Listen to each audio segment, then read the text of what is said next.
Entonces, continuando con los motivos de consulta de la patología benigna de la mama, tenemos la mastitis. Es importante tener presente que hay que diferenciar las mastitis de origen puerperal y las no asociadas a la lactancia, y siempre tener presente que algunos tipos de cáncer cursan con cambios inflamatorios y la no respuesta al manejo médico siempre nos debe obligar a descartar malignidad. Entonces vamos a hablar inicialmente de la mastitis puerperal. La mastitis puerperal es la infección mamaria más frecuente en la práctica médica general. Tiene una incidencia de hasta un 20%. Entre los factores de riesgo que encontramos para la mastitis puerperal está la primiparidad, la edad materna, la estasis láctea, porciones cortas y espaciadas, fisuras de pezón, antecedentes de mastitis o fatiga materna. Entre los gérmenes responsables de estas mastitis están el Staphylococcus aureus, el Staphylococcus epidermidis y el estreptococo. Hasta un 11% pueden presentar complicaciones, y de ellas pues como la principal son los abscesos, y en caso de no realizar un tratamiento adecuado se puede llegar a complicar con una sepsis. Entonces, en el abordaje de los pacientes con mastitis, el diagnóstico es netamente clínico. Los síntomas que se presentan en las pacientes con este cuadro son dolor, malestar y fiebre, y al examen físico lo que podemos hallar es eritema, edema, sensibilidad y calor en la mama. Las imágenes no son necesarias para hacer el diagnóstico.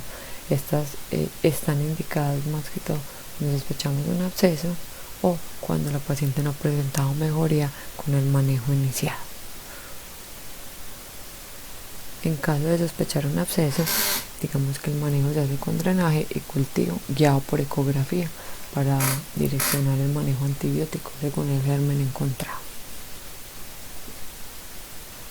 Entonces, el tratamiento de la mastitis puerperal, en cuanto a las medidas generales, las recomendaciones son no suspender la lactancia. Importante enfatizar esto en las mamás, ya que puede empeorar la mastitis al no extraerse el alimento. Entonces es importante pues como enfatizar el apoyo a las pacientes. Obviamente están en un periodo más sensible, por lo cual hay que explicarles bien que no es culpa de ellas, y brindar pues un apoyo a las pacientes.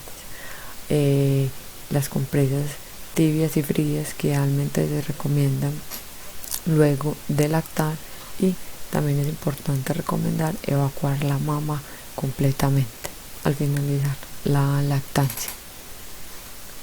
El manejo antibiótico, entonces se debe evaluar pues como los factores de riesgo para resistencia. En esta tablita pues les traigo como los antibióticos de elección. En la parte de arriba están los antibióticos de elección de una paciente sin factores de riesgo para resistencia que no tengan sepsis. Entre ellos pues el más usado es la clindamicina, pero también se puede usar la dicloxacilina y la cefalexina. Ya en una paciente con una infección que puede tener un germen posiblemente resistente, pues el tratamiento de elección sí es la clindamicina.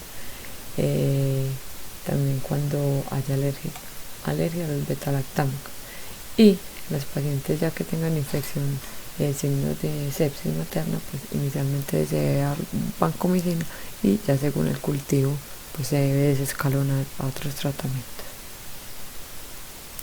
El tratamiento se debe dar por 10 a 14 días, y en caso de que no mejore con el manejo antibiótico, pues entonces ahí estaría indicada la ecografía. Entonces, como les decía, pues la principal complicación que podemos encontrar en la mastitis puerperal es la mastitis abscedada. Entonces se debe pues sospechar por la clínica ante una paciente que no mejora con el manejo antibiótico. El diagnóstico se hace por clínica, pero siempre requieren una confirmación ecográfica, y siempre en el manejo de estas pacientes hay que hacerles un drenaje ya sea percutáneo o abierto. La literatura pues como que no es muy específica, se ha visto que ambos drenajes son digamos que iguales de buenos en cuanto al tratamiento, pero obviamente el drenaje abierto puede dejar un defecto mayor. En este momento sí se recomienda suspender la lactancia, pero se debe suspender simplemente por el seno que está comprometido, pero siempre recordando a la mamá que se debe extraer la leche de ese seno.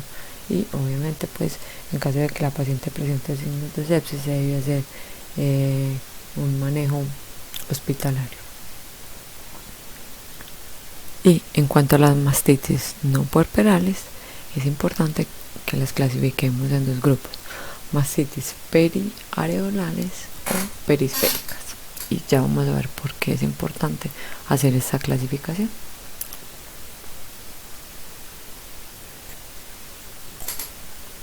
Las mastitis periductales o periareolares afectan la región cercana a la areola o al pezón, quiere decir la zona central de la mama. ¿Qué es lo importante de esto? Que estas mastitis se producen por gérmenes diferentes a las mastitis puerperales, por lo tanto el tratamiento es diferente a estas. En estas lo que van a predominar son los gérmenes mixtos anaerobios y aerobios, como enterococos, streptococos, bacteroides y estafilococos. Hasta un 90% se presentan pacientes que son fumadoras y tienen una alta frecuencia de recaídas, con hasta un 30% de las pacientes formando fístulas debido a las múltiples recaídas que presentan.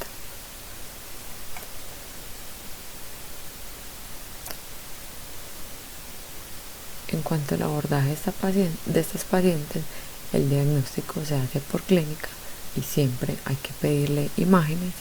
Se solicita ecografía o ecografía más mamografía según la edad de la paciente, como ya les dije, en pacientes mayor o menor de 35 años. Y en la ecografía se debe verificar si hay una colección que sea susceptible de drenaje y hacerlo, aunque la mayoría de veces estas pacientes con colecciones ya han presentado drenaje espontáneo.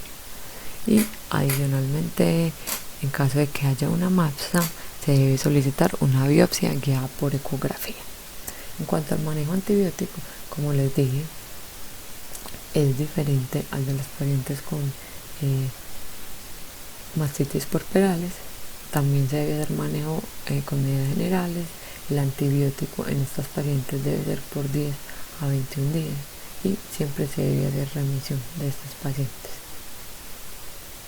Entonces, los antibióticos de elección en nuestros pacientes son clindamicina, gentamicina o metronidazol, cefalosporina o metronidazol, ampicilina sulbactam o amoxicilina clavulanate. Y en caso de presentar recidiva o no mejoría, pues siempre se requiere la remisión para un manejo quirúrgico, en el cual consiste en hacer resección de los conductos terminales y de los trayectos fistulosos.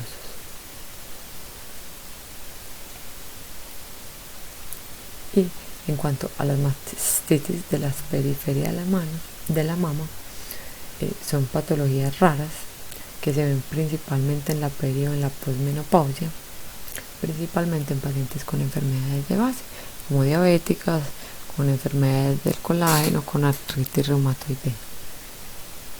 La clínica y los gérmenes son similares a las pacientes con mastitis puerperal, pero siempre estas pacientes requieren hacer un diagnóstico con imagen, ya que se requiere descartar en estas pacientes un carcinoma inflamatorio, que son carcinomas muy agresivos y que por clínica y examen físico no se puede llegar a diferenciar. Y también se debe solicitar ante la falla del tratamiento una ecografía o una imagen de estudio. Obviamente, si cualquiera de estas imágenes o de estudios muestra una lesión sospechosa, se debe solicitar una biopsia y remitir al especialista para hacer un manejo y un enfoque adecuado. El manejo de estos pacientes, como les dije, es manejo antibiótico igual al de las pacientes con mastitis puerperales y drenaje en caso de que haya un absceso pues que sea susceptible de drenaje.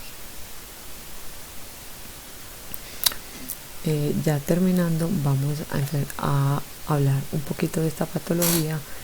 Puede que algunos no la hayan oído mencionar. Es una patología un poco rara, se llama la enfermedad de Mondor. Es una patología que es una tromboflebitis de las venas superficiales de la mama, que puede extenderse generalmente a la axila o a la pared torácica, y suele ser secundaria a traumatismos, a intervenciones o a biopsias, aunque a veces puede ser de origen desconocido. Se presenta generalmente la clínica como un cordón duro, doloroso, y que se va extendiendo como cráneo caudal y que atraviesa toda la mano. Produce obviamente una gran preocupación en las mujeres y angustia, pero es un cuadro totalmente benigno. Se les debe explicar que no requiere un tratamiento, simplemente manejo sintomático, y que va a seguir espontáneamente en un lapso de 4 a 6 semanas. Adicionalmente, es importante tener presente cuáles son los criterios recomendados por el Instituto Nacional de Salud del 2014 para la remisión al especialista. Entonces, pacientes con masas palpables o nodularidad asimétrica que no tenga representación en exámenes paraclínicos, ya sea BIRATS 1 o 2, que genere una sospecha clínica o una duda diagnóstica. Pacientes con biopsias mamarias que reporten cualquiera de los siguientes: lesión papilar, hiperplasia ductal o lobulillar con atipias, tumor bifásico no clasificado en la patología, neoplasia lobulillar in situ, tumor filoide, fibroadenoma complejo o con atipias, carcinoma ductal in situ, carcinoma infiltrante de cualquier histología, resultado de biopsia no conclusiva o cualquier diagnóstico patológico que no conozca su significado. Mamografía de tamización o diagnóstica y ecografía mamaria, cuyo resultado sea mamografía BIRATS 4 o 5, mamografía BIRATS 3 con masa palpable, ecografía con masa sólida reportada como BIRATS 3, 4 o 5 y quiste complejo BIRATS 4. Y seguimiento de lesión mamográfica, microcalificaciones, nódulo, asimetría o ecográfica, quiste complicado BIRATS 3, que cambia en el control de 6 meses.